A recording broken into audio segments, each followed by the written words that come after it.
Last 2 सम है करवा देता हूँ, उसके बाद देखते हैं न्यूक्लियर फिजिक्स ले लेते हैं अगर इसकी थियरी नहीं आने वाली है तो, या फिर कंटिन्यू करते हैं जो भी हो, पहले खत्म करते हैं। A copper ball is dropped from a vertical height of 1200 metre, मतलब इनको ऊपर से नीचे गिराया गया। अब ये है पोटेंशियल, क्या होगा, kinetic energy, potential energy, potential energy वाला mgh, ठीक है। उनको ऊपर से नीचे गिराया गया है। If the initial temperature of the copper ball at the height is 12 degree, what is the temperature on reaching the ground? नीचे ग्राउंड में पहुंचेगा तब तक उसका टेम्परेचर कितना होगा, ये फाइंड करना है। सेकेंड क्या बोला है, assume all its kinetic energy change to heat energy and specific heat capacity of copper is 400 joule per kg per gram, sorry per centigrade। तो हमको फाइंड करना है टेम्परेचर ऑन रीचिंग ग्राउंड, कितना टेम्परेचर आएगा। तो हमको पहले बोला है question number 12, sorry practice problem 12 का फर्स्ट, यहाँ पे हमको बोला है काइनेटिक एनर्जी ऑफ स्टोन या जो भी हो ऊपर से नीचे आ रहा हो is equal to potential energy, ये आप जानते हो, दोनों हो जाएगा mgh, ठीक है नीचे। अब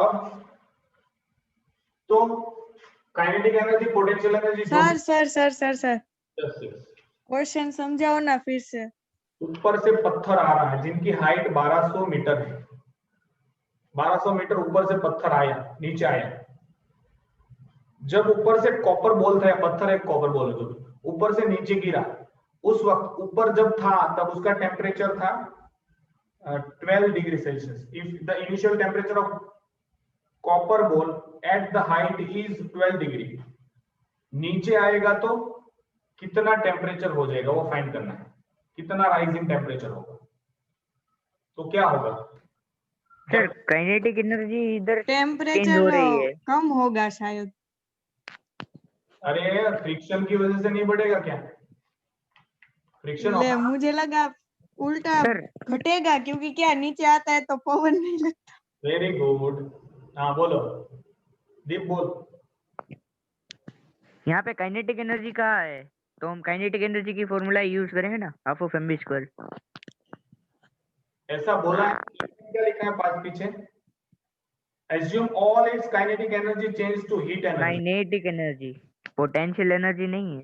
तो always kinetic energy is equal to potential energy होता है। हाँ रेडी।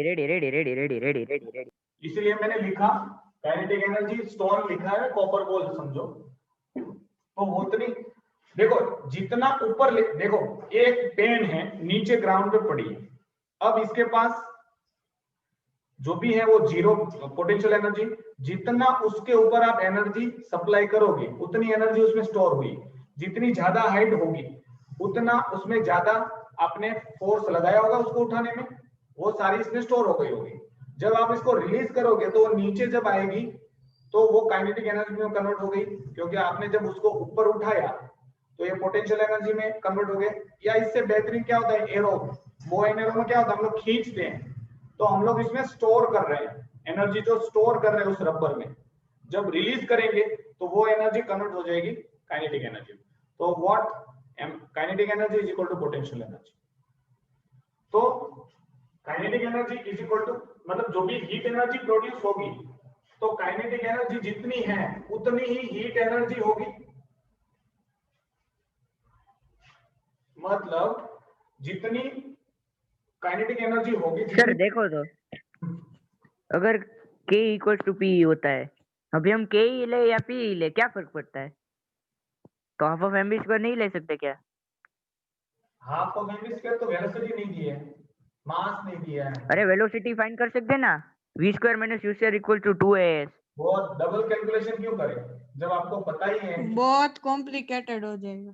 यस आपको न्यूटन के लॉ तो हमारे पास है ही, तो उससे हम कैलकुलेट नहीं कर सकते क्या? कर सकते, तो भी वही आंसर आएगा। उससे बेहतरीन है कि हाइट दिया है, ग्राम दिया है, और उसका मास तो दोनों का सेम ही होगा ना।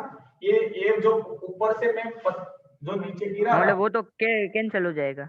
तो तो मास, ये तो मास तो गया, ग्रेविटी हमको 10 दी है, हाइट हमको 1200 दिया है, तो इसकी हीट कैपेसिटी 400 है जूल पर ग्राम दिया है, और राइजिंग टेम्परेचर फाइंड करना है।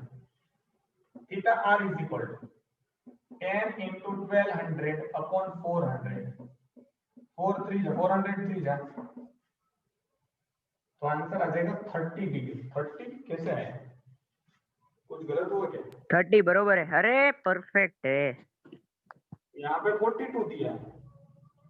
अरे सर देखो तो सही, वो थीटा आर आया है आपके पास।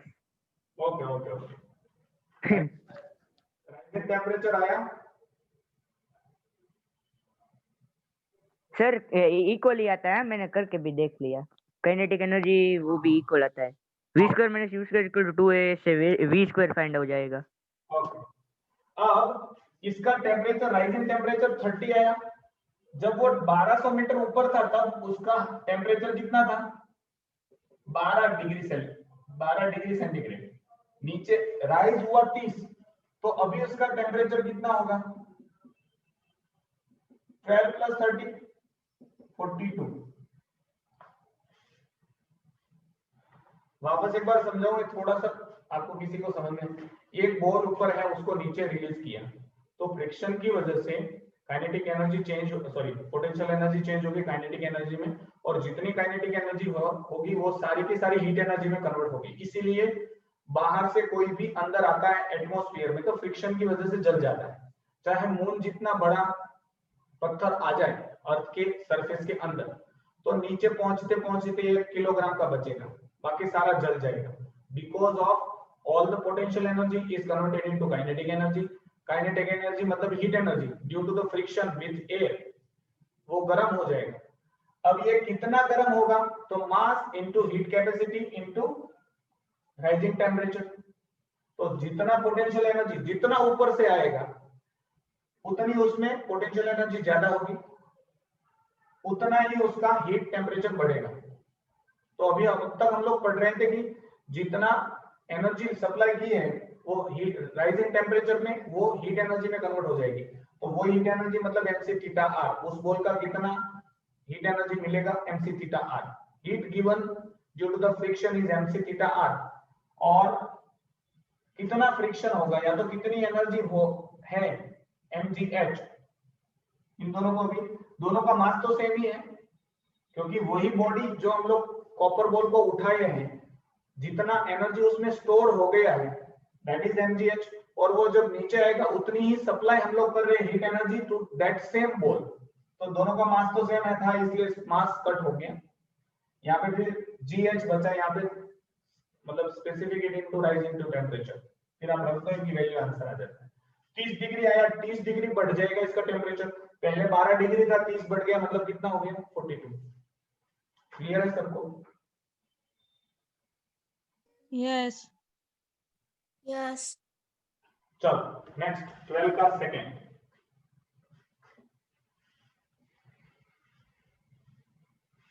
कितने मार्क्स का पेपर है, 50 मार्क्स? यस चलो 12 का सेकेंड। अब वाटरफॉल इज 1.5 किलोमीटर हाई। एक पानी ऊपर से आ रहा है, कुछ भी हो, जिनकी हाइट कितना है 1.5 किलोमीटर, मतलब 1500 मीटर। मीटर में कन्वर्ट करते हैं, ठीक, क्योंकि हाइट हमेशा सारी चीजें एसआई में लेते हैं हम लोग, standard unit. If the temperature of water at top is 20, ऊपर जब पानी था उसका टेम्परेचर कितना था, थीटा 120 डिग्री।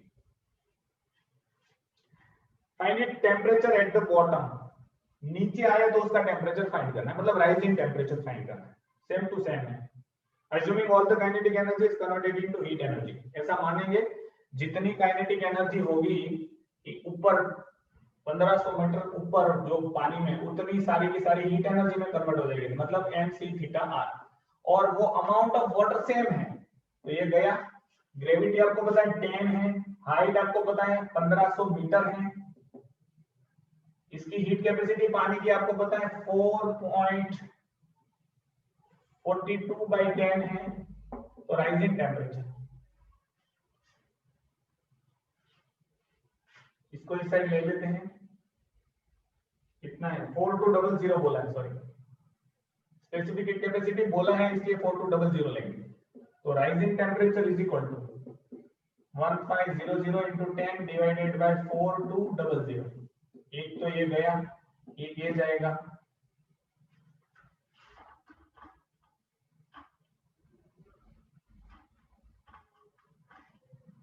बरोबर है सर, डिवाइड करो, आंसर आएगा 3.57 और 20 plus 3.57 equals to 23.7 and that's the answer। 3.57 दिया है, इतना टेम्परेचर बढ़ा। अब पहले कितना था, इनिशियल 20 था, तो फाइनल टेम्परेचर या तो जो भी है 20 plus 3.57, यह देगा 23.57। आपकी टेक्स्ट बुक में दोनों आंसर गलत दिए हैं, ऊपर वाले में 42 और नीचे वाले में 23.57 है, उन्होंने 43। सर एक बात बताओ, हाँ ये जो वाटर आ रहा है ना वो 17.32 सेकंड में नीचे आ जाएगा। हाँ, वो तो तूने वाला फॉर्मूला से किया होगा वो। अरे सर वो न्यूटन के वो तीन लो में से तीन वो फॉर्मूला नहीं थे, v square minus u square equal to 2as, v equal to u plus 80 और s equal to half of 80 plus ut square, उसी से मिलता है। ऐसा कुछ था। नाइन्थ स्टैंडर्ड में हम लोगों ने बहुत सारा किया। 9th में आया था, यस 9th में आया था। और इससे अगले वाला जो स्टोन था ना वो 15.49 सेकंड में आएगा नीचे। मजा आता है सर वो कैलकुलेट करने में। ये तो कब तो टाइम जो बोल रहा है कब आएगा, जब फ्रिक्शन जीरो हो, मतलब देयर इज नो हाँ फ्रिक्शन जीरो हो तब। तो अब यहाँ पे तो फ्रिक्शन जीरो की ना का तो टेम्परेचर नहीं बढ़ेगा, ठीक है, फ्रिक्शन के बिना कहाँ टेम्परेचर है, तो टेम्परेचर वाला है इसलिए वो टाइम कम होगा, मतलब ज्यादा बढ़ेगा, सॉरी। चलो अब करें क्या, न्यूमेरिकल्स, सॉरी न्यूक्लियर फिजिक्स करें कि लेटेंट हीट वाला स्टार्ट रखूं? सर लेटेंट हीट वाला है ना थोड़ा इजी है, वो समझ में आ जाएगा रीड करें ना तो, लेकिन वो थोड़ा हार्ड पड़ता है न्यूक्लियर फिजिक्स वाला। आधे घंटे में कितना होगा, जितना हो सके उतना मैं आधा घंटा है। रुको रुको रुको रुको, अभी उसमें सर से बाद में कितना ट्यूशन करे तो नहीं कट है। है। रखना है तो रखूं, मुझे कोई प्रॉब्लम सर रख देना, अभी कल फिजिक्स की टेस्ट है इसलिए। मतलब फिर सर 6 बजे 5 या 6 बजे के आसपास रखना, उससे पहले नहीं, 6 बजे के पहले नहीं। सवा छह मैं भी नहीं मतलब हाँ हमारे 6:15 बरोबर है। तो चलो। और सर इसमें ना explanation of natural radio activity है ना वो कट है, लेकिन वो समझाना पड़ेगा क्योंकि तभी वो कुछ समझ में आएगा आगे का। वहाँ पे देखो लिखा है note in syllabus but it's discussion is essential for better understanding. Okay जो भी है चलो, तो एक बार समझाना पड़ेगा, थोड़ा एक पेज आपको बढ़ जाएगा लेकिन अच्छी तरह से समझ में है इसलिए। बस स्टार्ट कर देते हैं और शाम को 6:15 से 7:15 1 आवर है, तो ये न्यूक्लियर फिजिक्स भी शायद हो जाएगा मोस्ट प्रोबेबली। ठीक, चलो अभी हम लोग स्टार्ट करते हैं उनको। General concept of nuclear structure, phenomenon of radioactivity is directly related to the nucleus of an atom. कोई भी रेडियोएक्टिव एलिमेंट है वो क्यों रेडियोएक्टिविटी शो करता है? आपने रेडियम नाम सुना होगा, पोलोनियम नाम सुना होगा, यूरेनियम नाम सुना होगा, तो ये सारे रेडियोएक्टिविटी क्यों शो करते हैं? Due to the nucleus. Therefore, one must know in depth the structure of nucleus। इसलिए न्यूक्लियस का स्ट्रक्चर हमको मतलब चाहिए, नॉलेज चाहिए उनका, और उसके अंदर जितने भी फोर्सेस ऑपरेटिंग करते हैं वो सारे हमको पता होना चाहिए। Nucleus of any atom of element has two types of fundamental particle. आप जानते हो न्यूक्लियस में दो चीजें होती है, प्रोटॉन होता है, न्यूट्रॉन होता है। इनको हम लोग न्यूक्लियॉन्स कहते हैं। प्रोटॉन पॉजिटिव चार्ज है, इनका चार्ज कितना होता है? 1 प्रोटॉन का चार्ज 1.6 into 10⁻⁹ कूलम्स जो भी बोलो। However, its mass is 837 times less than mass of 1 electron, sorry more than electron। तो इलेक्ट्रॉन को हम लोग मास गिनते ही नहीं, इलेक्ट्रॉन का मास बिल्कुल गिनते नहीं, ये हम लोगों ने 9th में पढ़ा था। The neutron apparently has no electric charge। Neutron में कोई चार्ज नहीं होता, लेकिन mass slightly greater than the mass of 1 proton. Proton से थोड़ा सा, मतलब हम लोग इक्वली गिनते हैं, लेकिन अभी तो इतना एडवांस टेक्नोलॉजी आ गई है तो उनसे पता चला है कि थोड़ा सा मास इनका ज्यादा है न्यूट्रॉन का, लेकिन चार्ज कोई नहीं है। In actual practice we take the mass of a proton equal to the mass of neutron. तो प्रोटॉन और न्यूट्रॉन का मास हम लोग इक्वल समझते हैं। सिंबॉलिक स्ट्रक्चर जो होता है, A, it is represent the total number of nucleon present in within the nucleus, that is the number of proton and number of neutron. तो A मतलब क्या होगा, नंबर ऑफ प्रोटॉन को हम लोग Z से डिनोट करते हैं, नंबर ऑफ न्यूट्रॉन को हम लोग N से डिनोट करते हैं। तो A is the total proton and neutron present in the nucleons. Nucleons मतलब न्यूक्लियस। इसको हम लोग मास नंबर बोलते हैं। ये क्या है, मास, ठीक है, एटॉमिक मास या तो एटॉमिक वेट भी बोलते हैं। Z is total number of proton, nucleus में कितने हैं। ये दोनों इलेक्ट्रॉन और प्रोटॉन दोनों सेम होते हैं, आप जानते हो, इसीलिए कोई भी एटम है इलेक्ट्रिकली न्यूट्रल होता है। पॉजिटिव चार्ज जितने हैं उतने ही नेगेटिव होते हैं। जनरली फॉर एग्जांपल सोडियम, इसका एटॉमिक नंबर होता है 11, ठीक है, तो इलेक्ट्रॉन 11 होते हैं तो प्रोटॉन भी 11 ही होंगे। एटॉमिक नंबर और proton number, it control the chemical and physical property of an element. तो जो भी इलेक्ट्रॉन है जो इसके आजू बाजू में घूमता है वही केमिकल प्रॉपर्टी डिसाइड करता है। जो डोनेट करने वाले वो मेटल हैं, एक्सेप्ट करने वाले नॉन मेटल हैं, मेटालॉइड मिक्स प्रॉपर्टी हैं, सॉलिड लिक्विड, ये सब हम लोग पढ़ चुके हैं। एन रिप्रेजेंट न्यूट्रॉन, तो हम लोगों को पता है atomic mass is equal to Z plus N, मैंने लिख दिया है। लेकिन अगर X सिंबल है, कोई भी एलिमेंट को हम लोग X से सिंबल करते हैं, कोई भी एलिमेंट, ठीक है, तो यहाँ पे आपको ये वाला मास रिप्रेजेंट करेगा और ये वाला एटॉमिक नंबर, या तो प्रोटॉन और इलेक्ट्रॉन के नंबर ये रिप्रेजेंट करते हैं, ठीक है। ये एटॉमिक मास हम लोग इस तरह से रिप्रेजेंट करते हैं। फॉर एग्जांपल अगर आपको कार्बन को रिप्रेजेंट करना है तो इसका मास 12 है, एटॉमिक नंबर 6 है। सोडियम को रिप्रेजेंट करना है तो ये 23 है और ये 11। जनरली ये इसका 2 गुना होता है, लेकिन कुछ जो एलिमेंट है, फॉर एग्जांपल ये वाला है, फिर क्लोरीन है, उसमें कुछ ज्यादा है तो वो न्यूट्रॉन का पार्ट है, क्योंकि जितना इलेक्ट्रॉन है उतना ही प्रोटॉन होगा। तो प्रोटॉन 11 है और उसका मास 23 है, तो न्यूट्रॉन फाइंड करना है तो हम लोग माइनस कर देते हैं इन दोनों को। मास नंबर में से इलेक्ट्रॉन नंबर माइनस करो तो न्यूट्रॉन मिलेगा। तो न्यूट्रॉन यहाँ पे कितने होंगे, 12, तो एक ज्यादा न्यूट्रॉन है। तो मोस्ट ऑफ में तो सेम होते हैं, लेकिन 3-4 ऐसे एलिमेंट है जिसमें न्यूट्रॉन के नंबर ज्यादा होते हैं या थोड़ा ज्यादा, इसकी वजह से इनका मास जो है वो उसके एटॉमिक नंबर से थोड़ा सा ज्यादा है। ऑक्सीजन का दे दिया है सबस्क्रिप्ट एटॉमिक नंबर है। सुपरस्क्रिप्ट, इसको सुपरस्क्रिप्ट बोलते हैं, वो मास। हेलो, मेरी आवाज आ रही है? यस। ये जो प्रोटॉन, न्यूट्रॉन और इलेक्ट्रॉन है, वो छोटे से छोटे एलिमेंट नहीं है ना? वो छोटे से छोटे पार्टिकल नहीं है ना?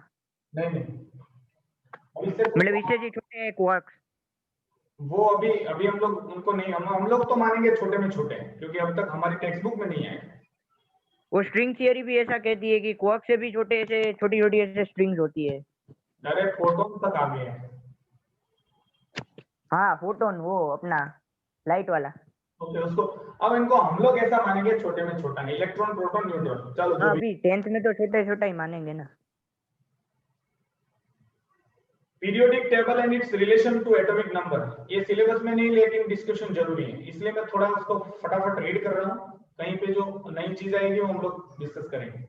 It has been shown that chemical property of an element are the function of its atomic number. किसी भी एलिमेंट की केमिकल प्रॉपर्टी एटॉमिक नंबर पे डिपेंड होती है।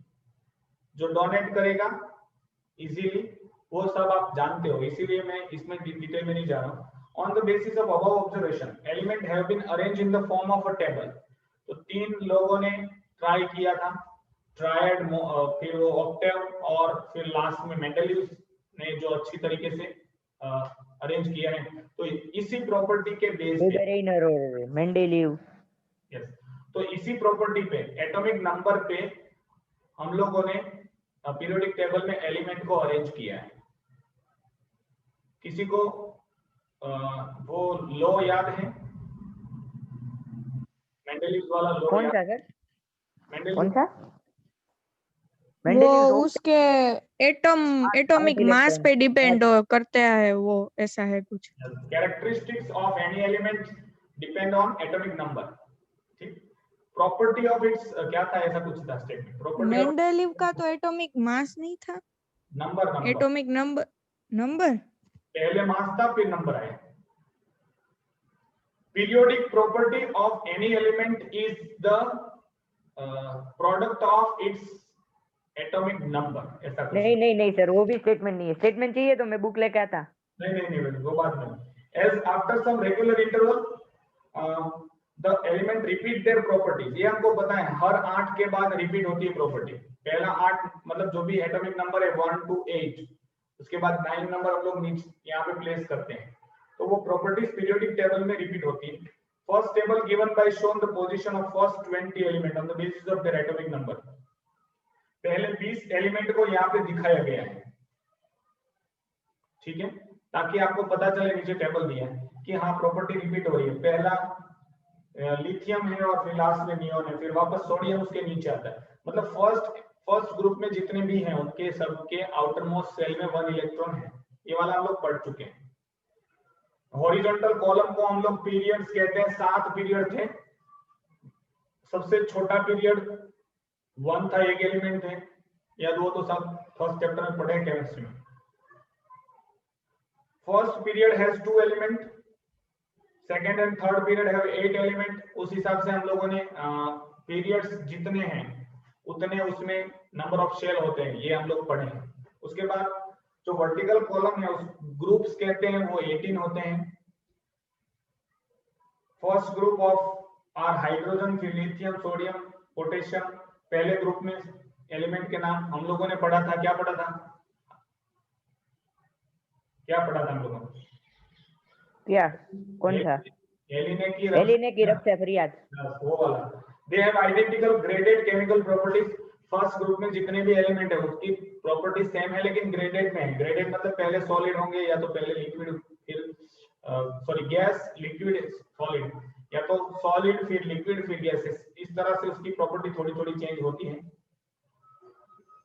दूसरे ग्रुप के लिए भी ये सेम प्रॉपर्टीज है।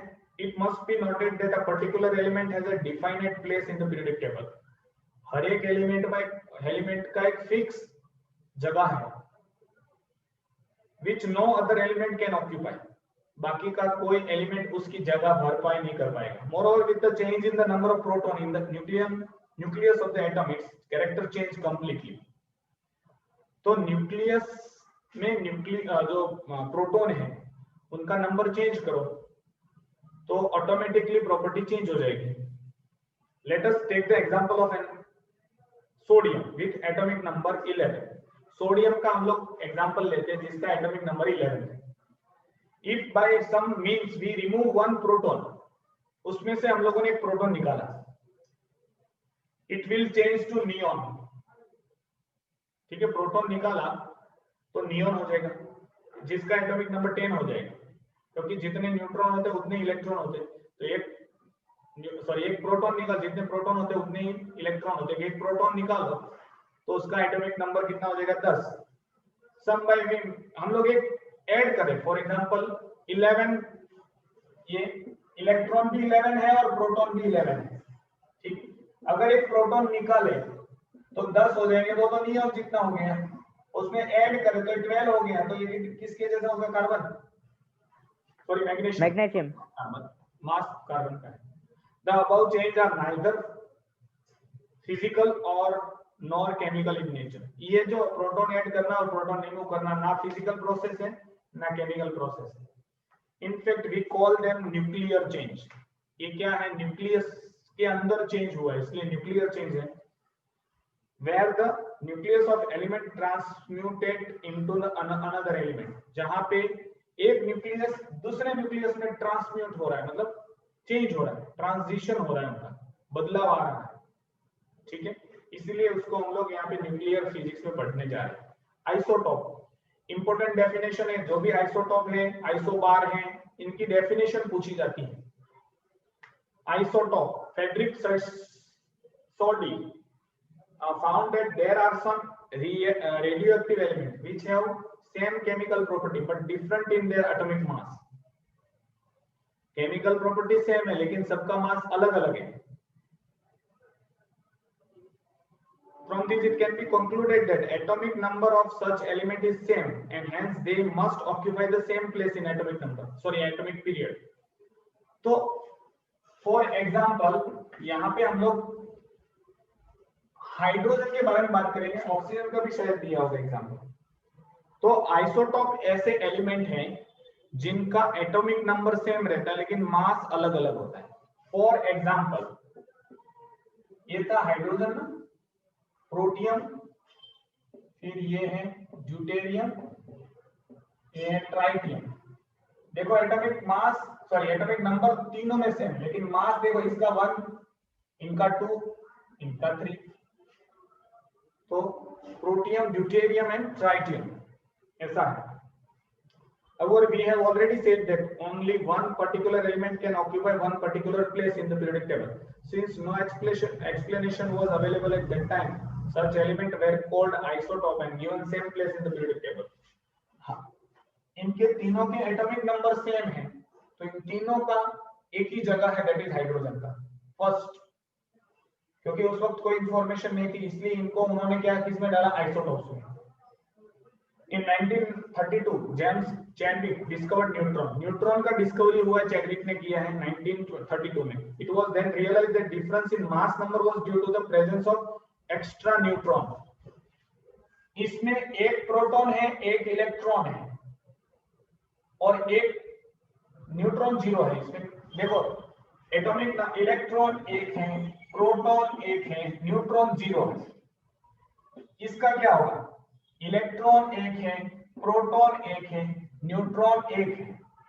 इसीलिए इस दोनों का +1 आता है, इस दोनों का +2 आता है, क्योंकि प्रोटॉन प्लस न्यूट्रॉन मास होता है। यहाँ पे इलेक्ट्रॉन एक है, प्रोटॉन एक है, न्यूट्रॉन 2 है, इनका मास का सम 3 आया। तो देखो न्यूट्रॉन के नंबर में चेंज है।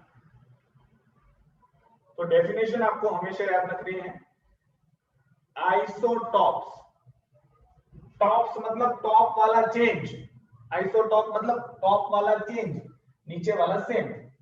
तो उससे आपको क्लियर होगा, क्लिक होगा कि हाँ आइसोटॉप्स मतलब टॉप वाला चेंज, ठीक।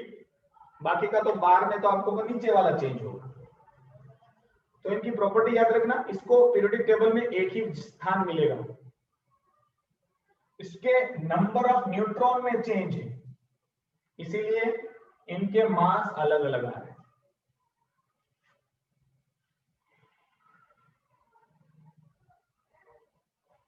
चलो नेक्स्ट एग्जांपल दिया है हाइड्रोजन का। देखो क्लोरीन का भी याद रखना, 17 और 35 और 17 और 37। ऑक्सीजन का भी 3 है, 16, 17, 18। सर ये क्लोरीन का तो 35.5 नहीं है, मास नहीं बोल रहे, आइसोटोप बोल रहे हैं हम लोग, 35.5 है। अच्छा बरोबर, रेडी। देखो क्या होता है पता है, वो है ना एवरेज निकाला है। एक क्लोरीन ऐसा मिलता है जिनका मास 35 है, और एक क्लोरीन हम लोगों को ऐसा मिल रहा है जिनका मास इनको क्या बोल सकते हैं, 37। इसको प्लस करके डिवाइडेड बाय 2 ऐसा कुछ किया है हम लोगों ने, ठीक है। एक कुछ आया था, मैंने पढ़ा था, मुझे याद नहीं, मैं भूल गया। इसीलिए उसका एवरेज हम लोग हमेशा क्या लेते हैं, 35.5, क्योंकि हमको पता नहीं होता कौन सा क्लोरीन है, ये 37 वाला है 35 वाला। सर ये 35 और 37 को प्लस करके डिवाइडेड बाय 2 करेंगे ना तो 36 मिलेगा। ऐसा नहीं, मोस्ट क्या बोलते हैं उनको, मोस्ट रेगुलरली जो ज्यादा मिलता है वो ये मिलता है 35 वाला, तो उनको उनके नजदीक रख, कुछ ऐसा उसका स्टडी रिलेटेड है, मुझे इतना ज्यादा नहीं पता, आप उनको सर्च कर लेना। यूरेनियम हैज 2 आइसोटोप, यूरेनियम का 2 आइसोटोप हैं, 235 और 238। Here it must be pointed out that practically every element has its isotope. तो हम लोग मान सकते हैं जितने एलिमेंट है उसके आइसोटोप हो सकते होंगे, क्योंकि हमारे डिस्कवरी में नहीं आए होंगे, और आए होंगे तो भी कैसे पता चलेगा, ठीक है। इतना चेंज कोई 1-2 मास में चेंज हो हर बार थोड़ी ना कोई मेजर करने जाएगा। There are about 1000 unstable isotope of radioactive elements. 1000 element, 1000 isotopes हैं रेडियोएक्टिव एलिमेंट्स के, and 300 isotopes of stable element. तो मतलब practically each and every element has isotopes. अब आइसोबार है इसका इससे उल्टा, that means atomic mass same होगा, एटॉमिक नंबर डिफरेंट होगा। फॉर एग्जांपल आर्गन 14 है, यहाँ पे 18 है, और कैल्शियम भी है 40 है, यहाँ पे 20 होगा।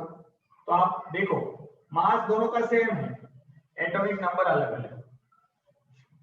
दूसरा मैग्नीशियम का है, मैग्नीशियम 24 है और 12। सोडियम का आइसोटोप एक है जिनका मास 24 होता है, 11 होता है, नहीं दिखाई दे रहा है, यहाँ पे देखो Mg24, सोडियम 24, 11 और 12, ये सोडियम का आइसोटोप, ठीक है। दोनों का मास देखो सेम हो गया, लेकिन एटॉमिक नंबर डिफरेंट। डेफिनेशन याद रखना, मैंने आइसोटोप, मास अलग, top, atoms of different element having the same mass but different number of proton are called isobar. जिनका मास सेम है लेकिन एटॉमिक नंबर है, इनको अलग अलग जगह पे पीरियोडिक टेबल में रखा जाएगा, क्योंकि periodic table is depend on atomic number, not on atomic mass. क्योंकि पहले वाला जो 2-3 पीरियोडिक टेबल बनाया था वो मास पे थे, मेंडेलिव ने जो बनाया है modern periodic table, that is only depends on the atomic number. Now discovery of radioactivity. Discovery of radioactivity is one of the such fortunate simple observation which hasten scientific progress. In 1896, Professor Henry Becquerel was working in Paris on the nature of phosphorescent substance. Phosphorescent substance मतलब जो light emit करे. He left a carefully wrapped sample of crystal of potassium uranyl sulphate, उन्होंने potassium uranyl sulphate को एक film photographic plate drawer में, मतलब उनको rap करके ड्रॉवर में उनको रखा है। उस ड्रॉवर में फोटोग्राफिक फिल्म प्लेट थी।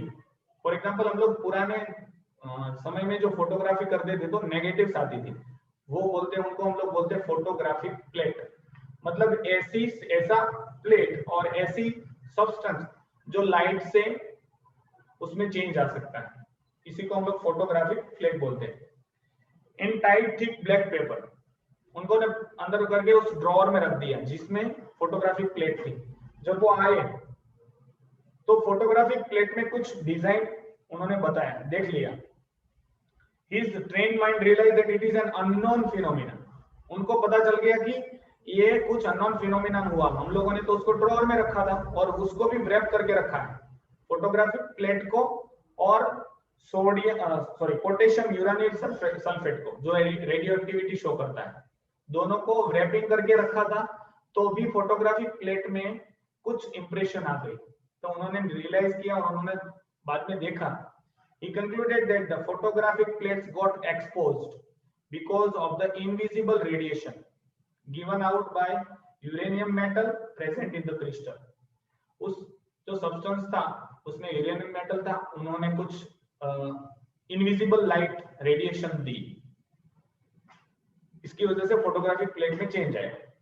Further, he developed an apparatus by which he could measure the amount of radiation given out by uranium per unit time, the description of which is beyond the scope of this book. उन्होंने ये भी दिखाया, method दिखाई और उसके पास instrument भी उन्होंने ऐसा बनाया कि वो मेजर कर सकते हैं कि कोई भी यूरेनियम, कोई भी मतलब एलिमेंट है, वो कितनी रेडिएशन, रेडियोएक्टिव रेडिएशन मतलब सॉरी रिलीज करता है। लेकिन वो यहाँ पे हम लोग डिस्कस नहीं करेंगे। लेक्चर कभी भी एंड हो जाएगा, डोंट वरी। अभी 51 है, 4 मिनट है, उसके बाद रिजॉइन नहीं होना है, ठीक है। शाम को 6:15 बजे हम लोग मिलेंगे, तब तक मैं कंटिन्यू करता हूँ। He found that the rate of emission of radiation from the fixed mass of uranium remained unaffected by any chemical change, by any physical change such as heating, cooling, finally dividing। तो जो uranium है वो उतनी ही तेजी से radiation emit करेगा, उस from the fix mass of uranium remain unaffected. उनको कोई इफेक्ट नहीं आता है, उसको गर्म करो, उसको ठंडा करो, फिजिकल कोई चेंज करो, केमिकल कोई चेंज करो, तो वो जो इमिट करने वाला है रेडिएशन यूरेनियम उतनी की उतनी करता है। मतलब without any change it starts emitting radiation. इसीलिए यहाँ पे देखो पोटेशियम यूरेनिल सल्फेट था, यूरेनियम प्रेजेंट था, तो यूरेनियम है वो रेडिएशन देगा, ठीक है। चाहे कंपाउंड फॉर्म में, केमिकल में उनको रखो, या फिर कोई भी तरीके से उनको फिजिकल चेंज करो, केमिकल चेंज करो, तो भी उसमें रेडिएशन में कमी नहीं आएगी। Since the above radiation were unaffected by any physical or chemical change, it was clear that electrons revolving around the nucleus are playing no part। मतलब केमिकल चेंज करोगे तो इलेक्ट्रॉन डोनेट करेगा, इलेक्ट्रॉन एक्सेप्ट करेगा, फिर भी कोई change नहीं हो रहा। मतलब उस रेडिएशन जो इमिट हो रही है उसमें इलेक्ट्रॉन का कोई रोल नहीं है। This radiation must be coming from the nucleus of the atom। तो न्यूक्लियस में आ रहा है, न्यूक्लियस में से आ रहा है। In 1898 प्रोफेसर सिमिडिट जो भी है discovered another radioactive element that is thorium. उन्होंने थोरियम की डिस्कवरी की। Becquerel further observe that on one ore of uranium that is pitch blend was 4 times more radioactive than pure uranium। तो उन्होंने एक देखा कि उसका ओर है जिसमें से यूरेनियम एक्सट्रैक्ट किया जा सकता है, जिनका नाम है पीच ब्लेंड, वो 4 गुनी रेडियो एक्टिविटी शो कर रहा है यूरेनियम से, प्योर यूरेनियम से। And suspected that this ore must be containing some more radioactive element. मतलब उनको पता चला कि ये जो रेडियो एक्टिविटी शो कर रहा है उसमें कोई और एलिमेंट भी होगा। Just at this time, young Polish woman scientist Marie Curie arrived in Paris to do her graduation in chemistry. She got interested in Becquerel's discovery and undertook to investigate the source of this intense radiation in pitch blende. Austria government provided her with 1 ton of pitch blende or for research purpose. Finally, working with her husband Pierre Curie, she was able to isolate 0.1 gram of element which was 100 times more radioactive than uranium, and उसका उन्होंने नाम दिया polonium in the honor of her country। तो वो आप जानते हो, कुछ ग्रेजुएशन में गई थी, उनको इंटरेस्ट लगा और उन्होंने एक डिस्कवरी किया that is polonium which is 100 times more radioactive than uranium। ठीक, लेटर ऑन